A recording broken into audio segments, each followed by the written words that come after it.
JDU जितेबाला NDA हाथ छाड़ी जीतन राम मांझी किसी न पाई मुख्यमंत्री होते से कहुले सम्राट चौधरी गोटे बड़ भूमिका था। जीतन राम मांझी मुख्यमंत्री होगा पक्ष सम्राट चौधरी भूमिका रही है। परवर्त समय जो देखिए जेभली भाव में विरोधी जो रणनीति करती निर्वाचन परिचालना कथा कहतु अपोजिशन को चेकमेट देवाक से रणनीति को भल भाव जानते सम्राट चौधरी जोटा को से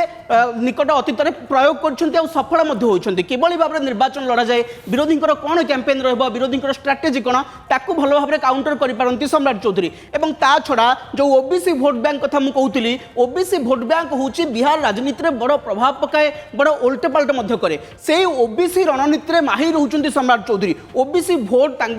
सम्राट चौधरी को मुख्यमंत्री करने द्वारा ओबीसी भोट बीजेपी सपेक्ष में जीव ये गोटे नुआ समीकरण जो देखा आम केवल ओबीसी और एससीबी भोट दुईटा जाक बीजेपी पाखे रहा गोटे पक्का बोली जना पड़ी जदि